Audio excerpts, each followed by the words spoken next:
private practice owners, it's time to change the status quo that's leaving us and our staff burned out and our patients dissatisfied because we don't have the time nor the energy to give them the care they deserve. Welcome to the Provider's Edge podcast. I'm your host, Sabrina Rombach. If you're ready to rewrite the rules for your own practice so you can have more time off, a greater team, and more income while delivering better patient care, then join us for inspiring interviews with thought leaders in the medical industry.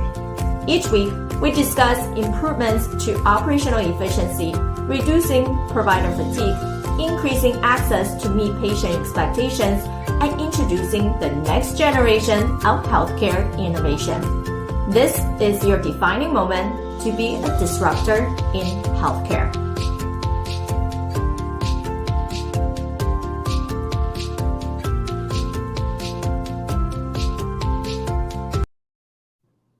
Hello, everyone. Welcome to the Provider's Edge.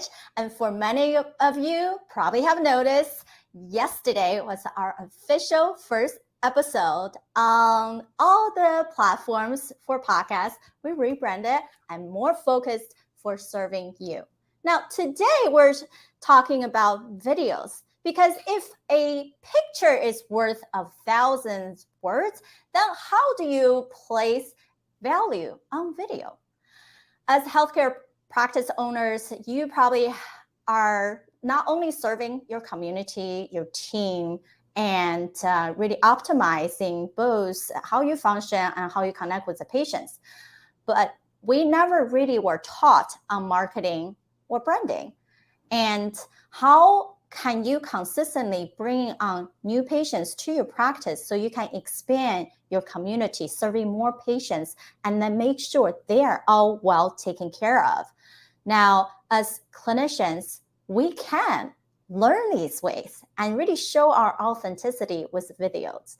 And I would love to introduce you to David. And I invited him here today because he used to be a pharmacist and turned into someone with amazing video strategies, different methods to help you, the providers, to increase your booking of patients without being held hostage by insurance company.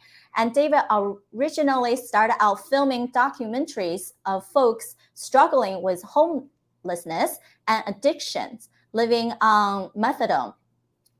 And has a heart to help doctors reach more patients using videos to automate marketing, sales, and operation. Now, you know this show is all about personal efficiency and practice efficiency. So how do you really do it on automation? That's amazing. Welcome, David. Thank you so much, Sabrina. Thank you for having me. And I apologize in advance to everyone watching this. I don't know why my camera is blinking. So I hope everyone is prepared for that.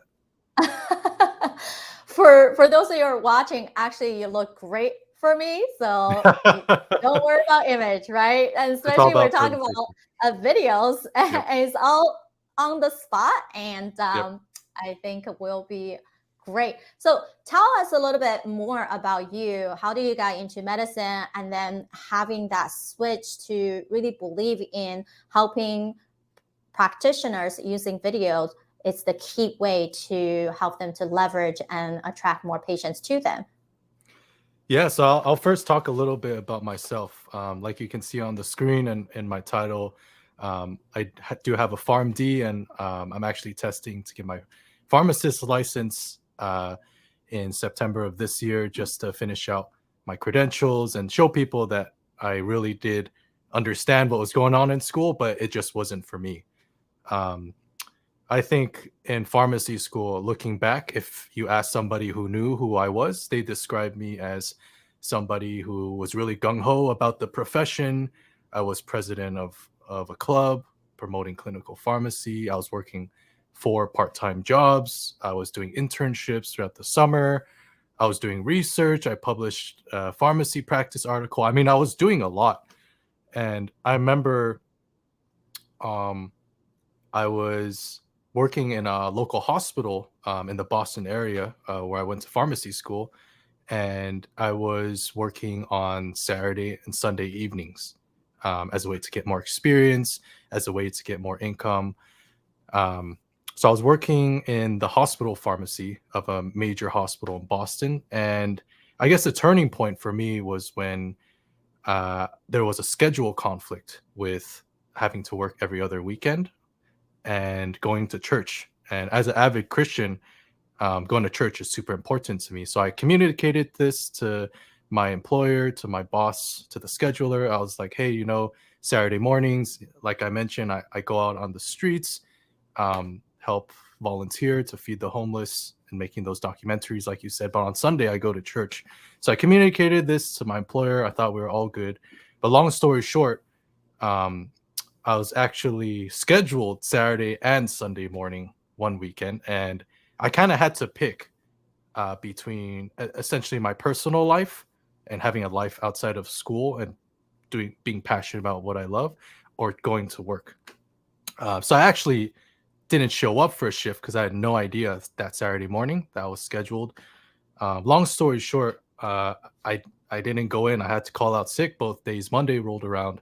I was obviously I had to kind of make amends, so I went into to work that day and I sat down. I talked with the scheduler, and we were talking. I was kind of explaining myself. I was like, "Hey, I thought we had an understanding." And I think the key statement from that conversation was the needs of the department come first, which essentially Mm. told me, you know, you you signed up to work here. Like, this comes first. Work comes first before your personal life. Um, And that's such a prevalent story that you're talking about. And it right. seems to be the norm across all medicine is that your work comes first. And it seems like we have no personal life. Whatever your mission is, who you are as an individual doesn't matter. You have to just show up for work. And Exactly. I think you probably heard me talking even from many of my clients, the same thing. We need to have our personal mission and career mission to be intermingled, to be aligned with each other, to make sense. Otherwise, how would anything be sustainable? Exactly. And I, after talking with the scheduler, I actually talked to my direct supervisor afterwards. I was like, "Hey, I've never had any issues showing up. I've worked here for 3 years. I did a full internship here. I've been working per diem. Am I okay? Am I gonna get fired?" And he essentially told me, he's like, "David, I've known you for so long. You're a super hard worker. We've never had any issues. But the fact of the matter is, if you want to work here as a pharmacist, you're gonna need to find a different church that doesn't meet on Sunday mornings." And essentially, it was the same thing, like you said, Sabrina. It's you prioritize us, your work, and you put your personal life, everything behind that. And if you don't, well, we'll find somebody who can.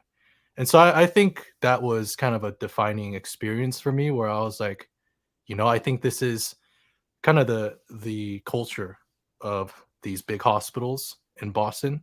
And I did a lot of rotations, so I got to experience different cultures. I was like, I think this is the culture of the workplace. Unfortunately, either I conform to being at work whenever they want me to, or I could build a lifestyle, a career where I could control when I worked, and I could be in control of the output as well. So that's kind of the start of my entrepreneurship journey. And succinctly, kind of fast forward to today, um, I similarly try and empower those medical professionals, specifically doctors. I'm also working with some pharmacists that have kind of broken out of that mold of working, 60, 80 hours a week, holidays, weekends, and have started their own business, started their own practice. But like you said, we're not taught in pharmacy school. I wasn't taught how to start my own business, how to do marketing, how to use softwares like Asana, like Zapier, Calendly. Like, none of this stuff I was ever taught, and I kind of had to learn it the hard way myself. So everything I've learned is self taught, in terms of videos, in terms of marketing. I did grow up working under my sister as an assistant in her film production company, in LA, but everything else completely self-taught. And I'm trying to empower other people breaking out of that mold to do it for them, and empower them so that they can not go back to working 60, 80 hours a week at their job, so that they can have a life again, so that they can see their kids, so that they can pay off their loans, and yeah, have a life outside of their career, basically. So sorry to ramble a little bit. Hope that made some sense. No, it's great to give that background story because of all of us are technically in that round of what's happening for us. We know every year the percentage of people who own private practices and just in general has been decreasing. And if we cannot control how we wanted to practice who we are as a person, then we really feel lonely and it's isolated and not really appreciated. However, the issue with larger organization they're not seeing is turnover has such a high cost. So if we wanted to still run a practice, for those of you who are so brave and stepped out, has been running for years, where you're just new in the game, you can still continue to grow. And most even my clients have noticed when there's not just clinicians, they start having these other area that they can think about how to connect with the patients better, right? Like different ways to, just like David will show us soon, to use videos or different tools to teach, to grow your practice, actually make you feel more excited, right? That excitement is connected with the behavior and the emotional part of joy, because joy is internal, it's brief, versus when we seek happiness, that's a long-term maintenance. So when we are in this place of finding out who we are, creating something that's connected to you, we want to make sure that you continue to grow in a way that it doesn't burden you. It's not like when you were working with the larger hospitals where they see you and see all of us just like a number. So I want you to go into deeper, David, and thank you so much for sharing that story. I think it's so pertinent to say, hey, all of us in medicine, we don't have to just be a clinician. We can think different ways to optimize healthcare or help each other out. And it can still represent who we are. And you, because you have the background working with your sister in her film company, you learned it, right? You self-taught and you really learn from other people who has experience and understand with the medical side what's truly going to connect and highlight the specialty, right? Our true brand of who we are for these patients. So I know you have 4 strategies to have the 4 different type of video that we have to make. So what's number 1? Yeah, so I just want to before I say anything about the videos, I just kind of want to paint a scenario. I think a big thing that I didn't understand was the patient perspective until I had to counsel a patient on medications, and they had no idea what I was talking about. So imagine, you're a patient, you just got a new diagnosis of a disease, and you're tasked with explaining to them, what the disease is, what it's about, how it works, how their life's going to change. And you give them the equivalent, or at least our system has built the equivalent of, here's all these pieces of paper, which I've seen patients holding at the pharmacy. Here's all these pieces of paper. Go home and read it, even though health literacy is very, very low in the United States. Essentially, go and figure it out. And I think that's kind of how, in my experience, we've been treating, I think many physicians treat their marketing is, here's this long list of text, this long paragraph of text. Here you go read it. And I think that's kind of the backstory and the frustration I have is, at the pharmacy, we didn't know how to communicate information in patient-friendly terms. All we did was communicate in medical jargon. So I think the video medium is the best way to talk to patients, because some statistics, I'll talk about the 4 types real soon. The average attention span, 7 seconds. So I just want that to sink in. 7 seconds. So if you give a patient a giant stack of papers about their disease state, or their treatment, I mean, their eyes are going to roll back into their head, or it's going to go in the trash can. Videos are the most effective way and are the most highly profitable way to capture someone's attention using online digital marketing methods, transferring them over to your website and building an engaging online experience, and also teaching them about what you do before they even come to your office, so that they're warmed up and ready to go and they just are begging to see you. So the 4 types of videos. Yeah, give us the number one. So I'm gonna kind of lay this out in a workflow sense. So Perfect. let's say I'm a patient, right? And I'm scrolling online, I'm scrolling Facebook. The first type of video that they might see if a doctor was working with me would be a very simple promotional video. It would be talking about their pain points. It would be highlighting very specific diseases or frustrations with the healthcare system, and how this doctor or this new practice can solve that problem. So using like digital marketing, using ads, you can even use organic tactics. This would be the first kind of video. Very easy. All the patient needs to do is click on it and they'll be redirected to your website. And that's kind of where the magic happens. So on the website, you can use a number of different videos, but another one, number 2, would be called the brand message video. And brand message, in short, is who you are, what's your background, what you do, what's your service, and why should the patient care, essentially. And looping in, of course, all those years of medical school, patient care experiences, and succinctly telling them, basically in a 90-second pitch in a video form, why they should care about your practice. I think that point where you even brought up is short, right? It's 90 seconds. And I believe even for Facebook algorithm, it's 6 seconds. If people watch more than 6 seconds, they move forward. So you want your video to be 60 seconds or less, so they can hit that 1% view time, and then they can actually get pushed out to more people.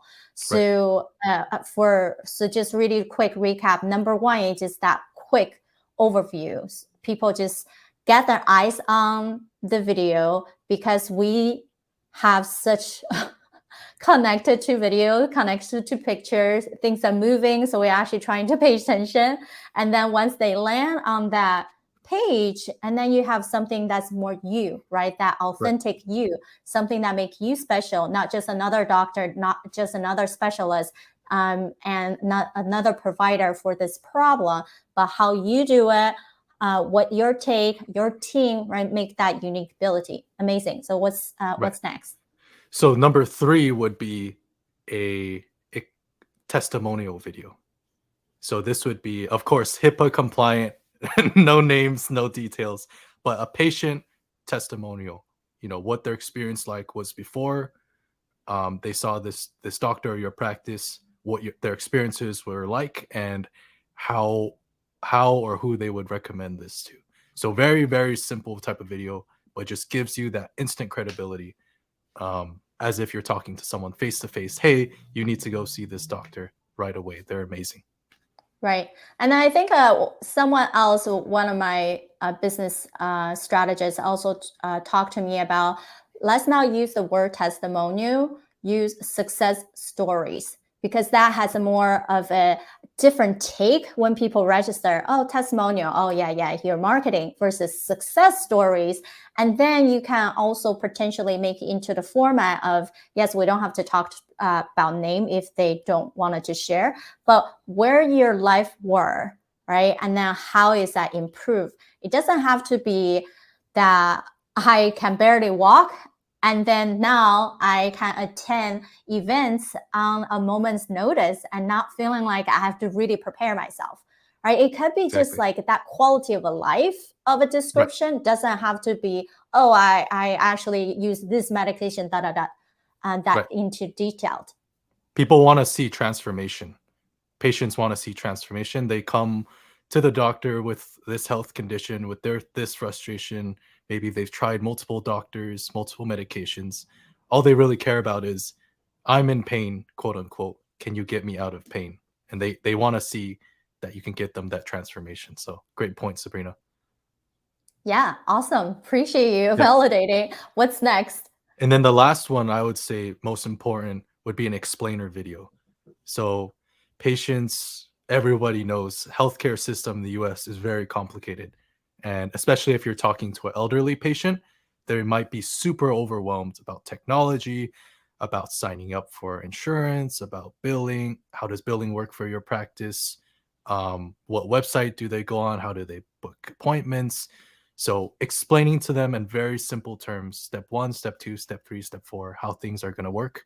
How do they sign up? So those are be the 4 types of videos.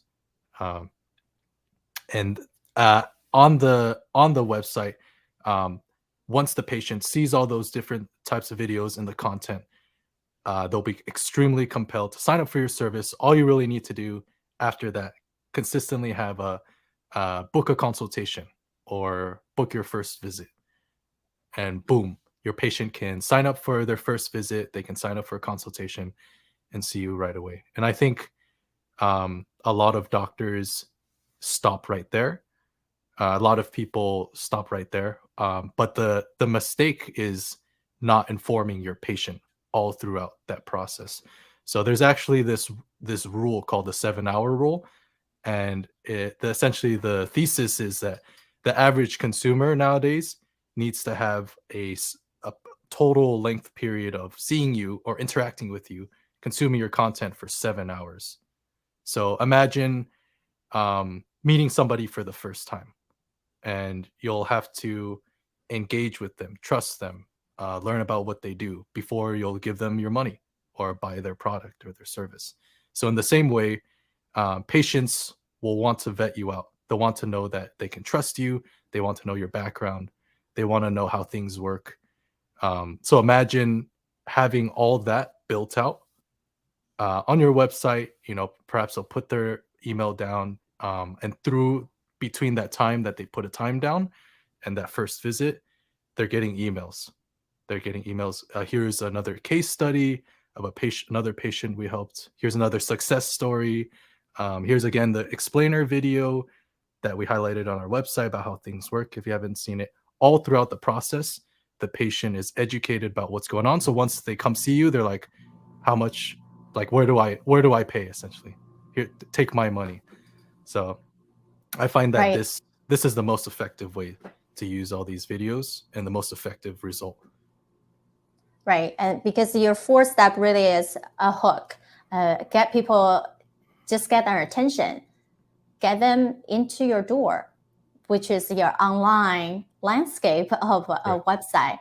And then there, they learn about your unique ability, who you are as a provider, your whole team, who else are helping you in this practice, what benefit they can gain, and then into validating that you actually are able to do this for other people. And seeing not just as a newbie, you have experience and you have publication, you've been trained into these unique places and your own take, right, from all this publication and your own maybe researches as well. And then go into that health literacy part. It doesn't matter how long we've been in medicine. I was just talking about this with another healthcare executive on, even for us, when we get sick, we still have to go through all the hoops of finding a provider that fixes that specific problem. And think about all that it takes us to forever to get there. Of course, it will be the same for our patients, and even more difficult because some of them don't even remember to bring their insurance card. And maybe they show up to a visit, they don't have images for you to review because they didn't even know to request that or how to request that, right? And then that delays the efficiency that you can have, the time you can have with them, and then push all your other patients back. And so having additional informational material to help them, and potentially even other education material to help them not feel lonely, right? These success stories also for them to feel like, wow, if I have similar case, this is not the end of the world for me, right? Really supporting your patients, not only helping them to get access, get the help they need, but also help them to go a longer way. And I think those are amazing. And once they really got on, right, this 4 primary most attractive types of video they have, would you say they're supposed to be on the homepage or build out separate tabs? Oh, you mean where do they go once they viewed these 4 videos? Yeah. Yeah, so usually the kind of the logic would be, walking through the videos and then booking a consultation right there. So you will So say going to a these 4. calendar link. Okay, so Mhm. well, what I'm saying is, are all 4 videos on the same page where people just watch one after another, versus you're placing these 4 key components throughout different pages on their website? Oh, gotcha. Yeah, great question. A lot of people, their homepage um, is what I call like infinity scroll. So I would recommend your homepage be different sections, including all these different types of videos. So all someone needs to do is keep scrolling, and uh, they'll keep seeing all this new content. So kind of imagine if like you're on Facebook, right? Facebook back in the day, you scroll, scroll, scroll, and it would stop. You wouldn't see any more content. But once Facebook, uh, like they launched infinite scroll, they saw that users, and I know everyone's experienced this before. I've experienced this before. We're just on Facebook for hours, so we can't stop scrolling. So similar kind of effect. Have everything on one page, and obviously have tabs that people can skip to. But yeah, I would say have everything on one page, and the constant reminder is book a consultation on that one page along with the content. So Right. does that answer your question? Yeah, I think so. Yeah. I think that clarifies more. And also for people who has traditional practices where people need to be in the office with you, then that consultation clearly can go directly to your booking link or directly to a phone call with your front end staff for them to be able to do that. And then for those who has converted to virtual care teams, and then you can have that directly linking into whichever scheduling system you have.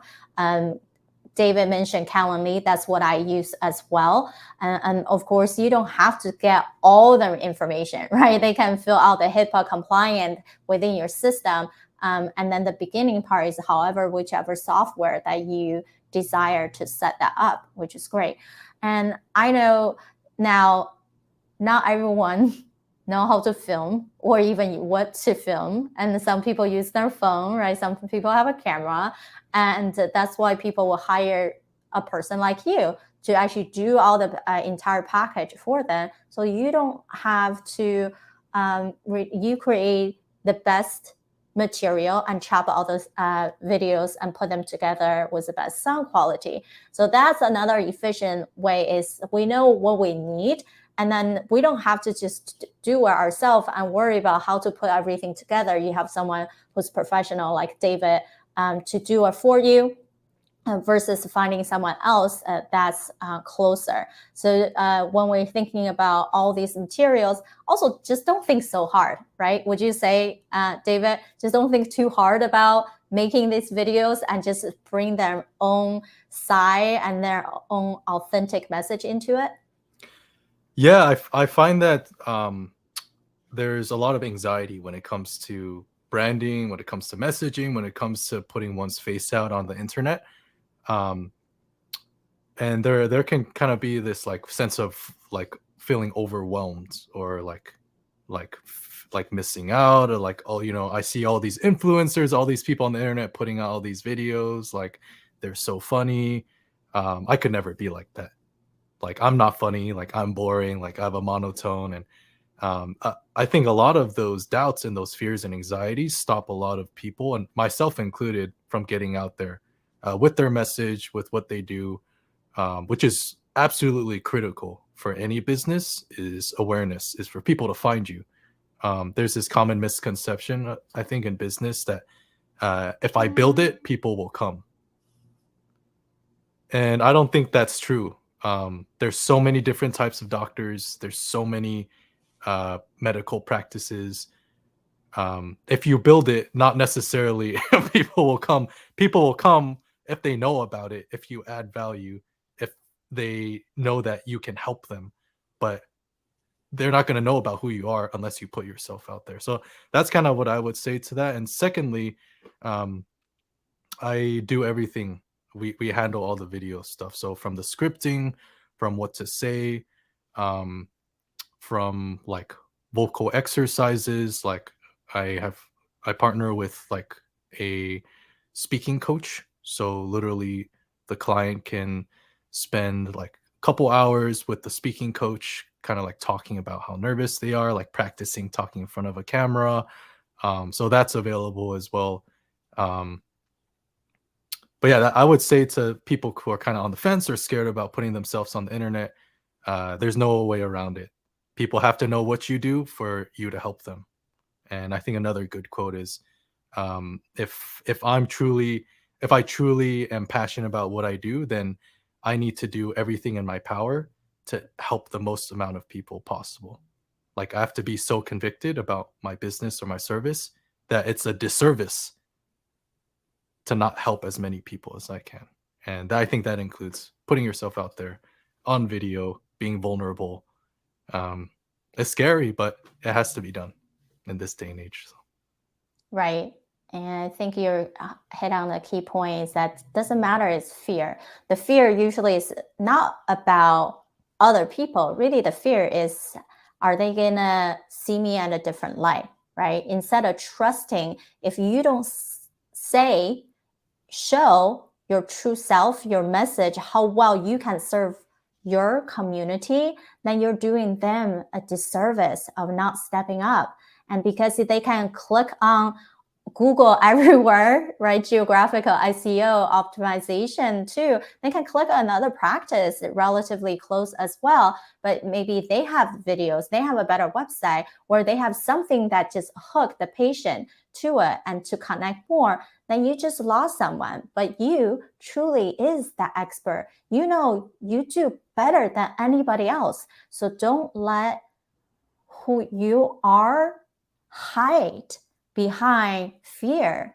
And for those who like to speak up, and David has a speaking coach. I have a friend who's used to be an MSNBC anchor who can help you to be confident in front of camera, be okay to speak out your true nature and then express who you are. So those are not really a difficult thing. That can totally be trained and relatively easily. And all of us have to go through those like icky moments to get to that area of being very fluent to be able to speak.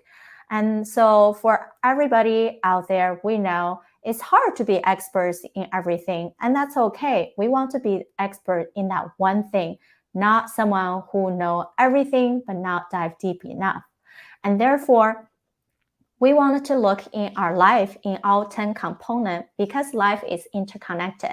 So I asked our speakers, when you reflect on your 10 components of life, your physical wellness, your mental fitness, your career advancement, financial intelligence, relationships, social support, lifestyle, spirituality, and personal character and personal mission. Of all those different components, what are the areas that you feel so proud in? And then what are the areas that you feel like, I can do better? Interesting. Am I supposed to answer this part? Yes. Oh, interesting. I thought, are we doing the score thing, or you just want me to speak about it off the top of my head? You can just speak about it. Okay. So the question was, which like area of my life I find that I can use the most improvement on? Areas that you feel like you can use the most improvement on versus areas you're like, I'm really solid in those. Okay. Can you remind me again of the different domains? Yeah. So Just it's going to be physical health, mental fitness, relationship, social support, career advancement, financial intelligence, spirituality, lifestyle, personal growth, and personal mission. Wow, that's a lot of them. I'll just pick a couple then. Yeah, I find that like I mentioned before, like Christianity is a big part of my life. So I'd say like spirituality and relationships in terms of having a church community are some of the pillars and foundations of my life. Um, some things I'd say have some room for improvement. Definitely uh, mental. I think you said mental fitness.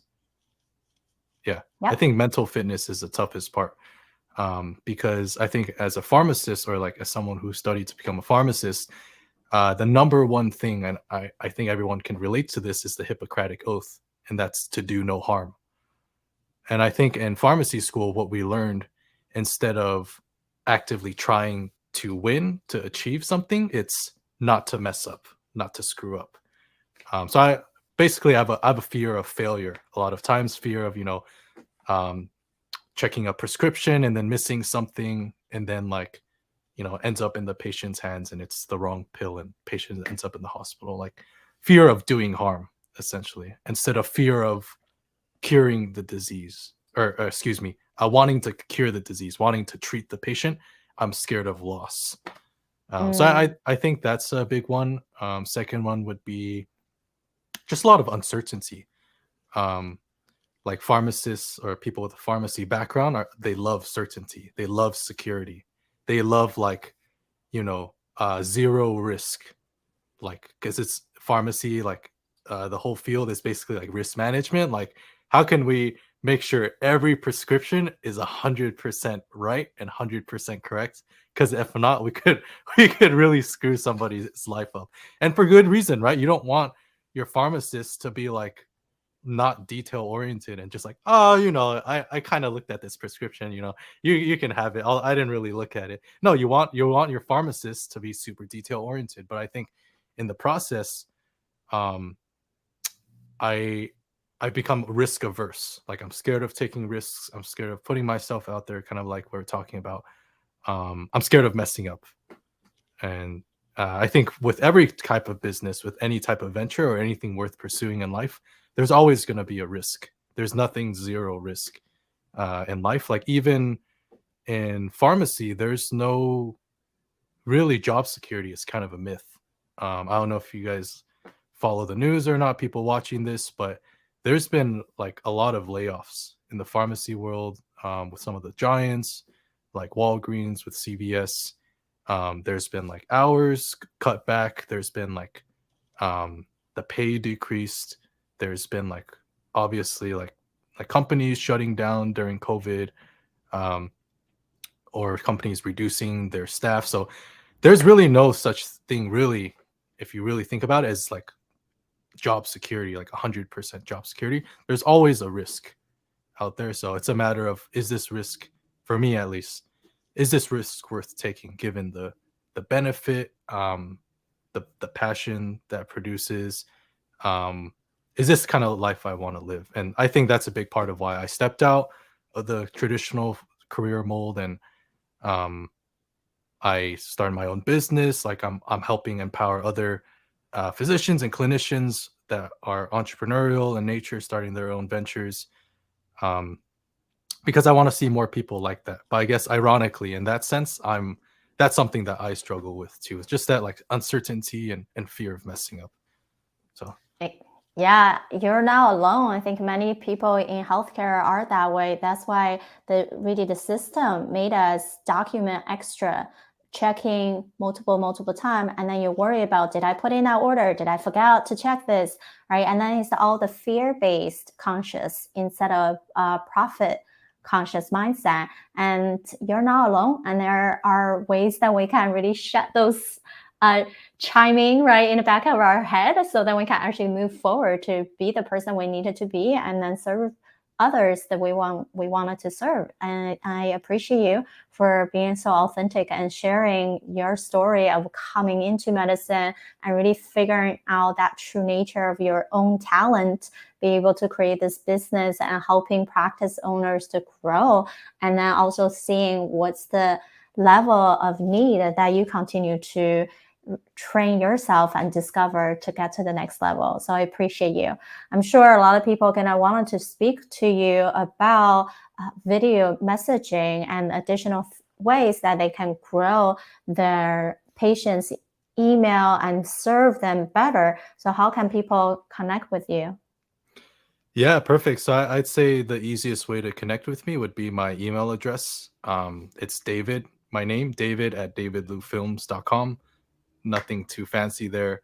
Um, I offer free consultation. Like if you just want to talk and chat, get to know one another at no cost, we can just talk and chat, get to learn about your practice, what you do, and kind of learn about what I do, and um, kind of like what the heck is a video strategy, and just touch base really. Another thing that people can do, I'm actually offering a free online course to the first 100 participants. All they need to do is tell me their number one question or like obstacle when it comes to scaling your practice, scaling your patient care practice, and like what do you want to know essentially in regards to videos, marketing strategies. What's your number one question? And once you answer that question, you get full access to the course. Once it comes out, I just need to collect a bunch of questions. I'm almost there at 100 participants, but once I collect enough questions, I'm like, I'll take those questions. Be like, all right, this is this module answering this question, this question, this question.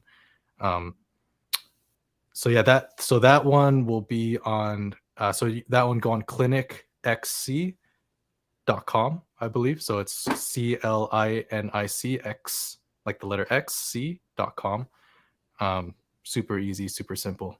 So those would be some resources. And lastly,